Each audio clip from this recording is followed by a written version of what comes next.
Hello అందరికీ, ఎలా ఉన్నారు? నేనండి మీ అన్వేక్షికి. మన ఛానల్ని సబ్స్క్రైబ్ చేసుకొని నన్ను ఆదరిస్తున్న మీ అందరికీ చాలా పెద్ద థ్యాంక్స్. ఈరోజు మన అన్వేక్షికలో మనం దేని గురించి మాట్లాడదామని నేను ఆలోచిస్తూ కూర్చున్నాను. ఇప్పుడు సమయం సుమారు 1 గంట అవుతుంది.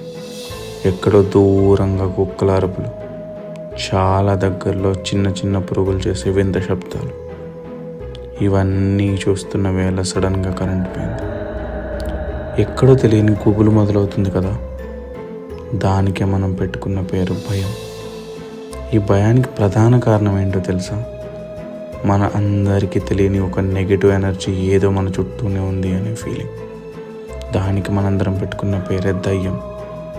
కొంతమంది దీన్ని సాతాన్ అంటారు, మరి కొంతమంది దీన్ని గోస్ట్ అంటారు. పేరు ఏదైనా కానివ్వండి, కానీ ఇది చూపించే ప్రభావం మాత్రం అందరి మీద సేమ్. ఈరోజు మనం ఆ దయ్యం గురించే మాట్లాడుకుందాం. అసలు దయ్యాలు ఉన్నాయా? ఉంటే అవి ఏం చేస్తాయి? వాటి వల్ల వచ్చే నష్టాలేంటి? అసలు గరుడ పురాణంలో ఆత్మల గురించి ఏం చెప్పారు? ఈ టాపిక్స్ అన్నీ మీరు తెలుసుకోవాలంటే వీడియో చివరి వరకు చూడండి. అసలు దయ్యాలు ఉన్నాయా లేదా అనే ప్రశ్నకు నేను డైరెక్ట్గా సమాధానం చెప్పలేను. ఎందుకంటే నేను ఎప్పుడూ అనుభూతి చెందిన ఒక ఎనర్జీని అది ఎగ్జిస్టెన్స్లో ఉందా లేదా అని చెప్పే రైట్స్ నాకు లేవు. కానీ ఈ వీడియో మీరు చివరి వరకు చూస్తే దయ్యం అనే ఒక విషయం మీద మీకు ఒక పూర్తి అవగాహన వస్తుంది. ఈ రోజు నుంచి దయ్యం అనే విషయాన్ని మీరు ఒక డిఫరెంట్ కోణంలో చూడటం మొదలు పెడతారు. అసలు దయ్యాలు ఉన్నాయా లేదా అనే విషయం చెప్పడానికి నేను నా లైఫ్లో జరిగిన ఒక రియల్ స్టోరీ మీతో షేర్ చేసుకుందాం అనుకుంటున్నాను. సరిగ్గా ఒక 5 years బ్యాక్ రాత్రి 11 అవుతుంది. నేను మా అన్నయ్యతో కలిసి బయటికి వెళ్ళి అప్పుడే మా ఇంటికి బయలుదేరి వస్తున్నాను. మా అన్నయ్య వాళ్ళ ఇంటికి మా ఇంటికి సుమారు 5 kilometers డిస్టెన్స్. అండ్ ఆ జర్నీ ఎంత భయంకరంగా ఉంటుందంటే మేము ఒక అడవి ప్రాంతం నుంచి ట్రావెల్ చేయాలి. ఆల్రెడీ రాత్రి 11 అయింది. మళ్ళీ ఉదయాన్నే నేను మా అన్నయ్య కలిసి అదే ప్రదేశానికి వెళ్ళాలి. కాబట్టి మా అన్నయ్య నాతో ఏం చెప్పారంటే, ఒక పని చేయి, ఈ బైక్ తీసుకొని ఇక్కడ నుంచి బయలుదేరు, ఇంటికి వెళ్ళు, రేపు మార్నింగ్ వచ్చేటప్పుడు బైక్ తీసుకొని మళ్ళీ వచ్చేసేయని. సరే అన్నయ్య అని చెప్పి నేను స్టార్ట్ చేశాను. చెప్పాను కదా, దారి చాలా భయంకరంగా ఉంటుంది. సుమారు 5 kilometers నేను ట్రావెల్ చేయడానికి నా జర్నీ మొదలుపెట్టాను. అప్పటి వరకు నాకు దయ్యాలు, భూతాలు అనే టాపిక్స్ గురించి వినడమే కానీ పూర్తి అవగాహన కానీ ఇలాంటి సిచ్యువేషన్స్ కానీ నేను ఎప్పుడూ ఫేస్ చేయలేదు. చలికాలం కావడం వల్ల నేను చాలా నెమ్మదిగా బైక్ డ్రైవ్ చేసుకుంటూ వెళ్తున్నాను. అప్పుడే ఒక టర్న్ తిరగాల్సి వచ్చింది. ఆ టర్న్ తిరిగిన తర్వాత రోడ్ ఎంత విశాలంగా ఉంటుందంటే ఆల్మోస్ట్ 1/2 kilometer పై భాగం మనకు కనపడుతూనే ఉంటుంది. ఎప్పుడైతే నేను టర్న్ తిరిగాను, రోడ్కి మరో పక్క ఏదో ఒక వింత ఆకారం కనపడడం మొదలైంది. చూస్తున్నాను, స్లో చేశాను బండి, రోడ్డుపై ఆపేశాను.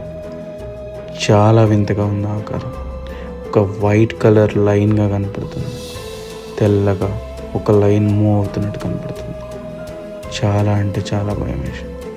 కానీ ఏం చేయాలో తెలియదు. ఆల్రెడీ సగం దూరం వచ్చేసాను. ఇప్పుడు నేను ఇక్కడ నుంచి వెనక్కి వెళ్ళాలంటే మళ్ళీ 2 kilometers వెనక్కి వెళ్ళాలి. ముందుకు వెళ్తే 3 kilometers ముందుకు వెళ్ళాలి. ఎటు వెళ్దామన్న భయం, ఎందుకంటే ఆ ఆకారం చాలా వింతగా ఉంది. అప్పుడు నా మనసులో ఒకటి అనిపించింది, ఇప్పుడు ఒకవేళ నేను వెనక్కి వెళ్తే ఆకారాన్ని వదిలిపెడుతుందని నమ్మకం ఏంటి? సరే, ఏదైతే అది కానీ ముందుకే వెళ్దామని చెప్పి యాక్సిలరేటర్ ఇచ్చి స్పీడ్గా స్టార్ట్ అయ్యాను. దగ్గరికి వెళ్తున్న కొద్దీ ఆ ఆకారం చాలా పెద్దగా అవడం మొదలుపెట్టింది. ఒక సన్న గీతలో ఉన్న ఆకారం ఒక చిన్న పైపులా కనపడడం స్టార్ట్ అయింది. ఆ తర్వాత ఇంకా ఇంకా ఇంకా విస్తరిస్తుంది.